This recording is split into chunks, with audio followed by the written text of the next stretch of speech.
High সবাইকে, তোমরা তো সবাই জানো আমি ও বাড়িতে ছিলাম সরস্বতী পুজোর জন্য। কিন্তু হঠাৎ করে সুদীপ ফোন করে বললো মায়ের শরীরটা খুব খারাপ হচ্ছে, তুমি এক কাজ করো, তুমি আর থেকো না, তুমি চলে এসো।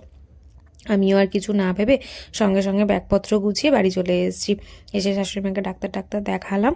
উনি তো কালকেই আমি চলে এসেছি। তো কালকে আর ভিডিও ওই জন্য করিনি, কারণ যেহেতু ওনার শরীরটা খারাপ ছিল, ওনাকে ডাক্তার দেখিয়ে ওষুধ খাওয়ালাম। আজকে সকাল থেকে উনি অনেকটা ভালো আছেন, তাই ভিডিওটা আজকে বিকেলবেলা চালু করলাম। আবার ভাবলাম একটা ব্লগ অন্তত শ্যুট করে রাখি। তো উনি এখন ভালো আছেন, সুস্থ আছেন। তো বিকেলবেলা আমি আমার কাজগুলো কমপ্লিট করছিলাম, এদিকে সন্দেশ চলে এসছে। তো এখন সন্দেশ আর কাম্মা খেলু টাইম, প্লে টাইম। তো ওর সাথে অনেকক্ষণ ধরে খেললাম। তো সকালবেলা শাশুড়ি মা আবদার করেছিল ছোলা মাখা খাবে আমার হাতের। তো আমি ছোলা আর আলু নুন দিয়ে সিদ্ধ বসিয়ে দিয়েছি আর চা নিয়ে ঘরে চলে এসেছি। চা খেলাম, ততক্ষণে আমার ছোলা আর আলু প্রায় সিদ্ধ হয়ে গেছে। তারপরে একটু ভাজা মশলা করে নিচ্ছিলাম, জিরে, ধনে, শুকনো লঙ্কা, তেজপাতা দিয়ে শুকনো খোলায় নেড়ে মিক্সিতে গুঁড়ো করে নেবো। তার মধ্যেই আমি এদিকে শসা, টমেটো, ধনেপাতা কেটে রাখছিলাম। আমার শাশুড়ি এবার পুরোটাই নিরামিষ খান, উনি পেঁয়াজ রসুন অবধি খান না। তো তার জন্য ওনার জন্য পুরো নিরামিষভাবেই বানাচ্ছি।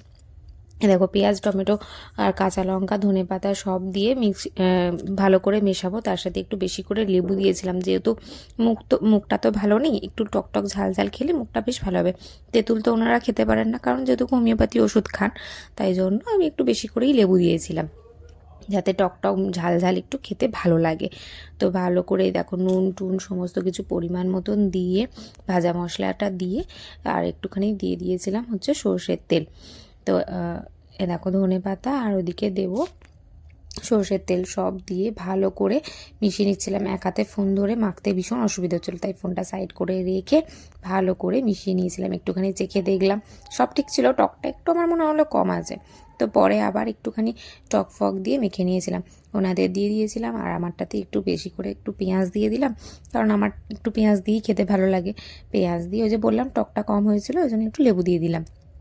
লেবু দিয়ে টক দিয়ে মিশিয়ে সন্ধেবেলা বেশ জমিয়ে আজকে ছোলা মাখা খাওয়া হবে। তোমরা কার বাড়িতে ছোলা মাখা করে খাও একটু আমাকে জানিও তো। এইদিকে দেখো ভাজা মশলাটাও একটু দিয়ে দিলাম, আর ওপরে দিয়েছিলাম চানাচুর ভাজা মশলা দিয়ে ভালো করে জমিয়ে বসে টিভিতে সিরিয়াল চালিয়ে দিয়েছিলাম। সিরিয়াল দেখতে দেখতে ছোলা মাখাটা বেশ এনজয় করলাম। তোমাদের বাড়ির ছোলা মাখা খেতে ভালো লাগে না বাইরের? সত্যি কথা বলতে আমার বাইরেরটাই বেশি ভালো লাগে, কিন্তু মাঝে মাঝে বাড়িরটাও খেয়ে নিই, বেশ ভালোই লাগে। বাড়িরটা খেতেও বেশি ভালো লাগে, বাইরেরটাও যেমন ভালো লাগে, বাড়িরটা দুটো স্বাদ দুরকম, মানে ভিন্ন রকম স্বাদের। তো টেস্টি হয়েছিল, ভালো করে এনজয় করে খেলাম। তো চলো আমি ছোলা মাখা এনজয় করি। আজকে ভিডিওটা এই পর্যন্ত, দেখা হচ্ছে পরের ভিডিওতে।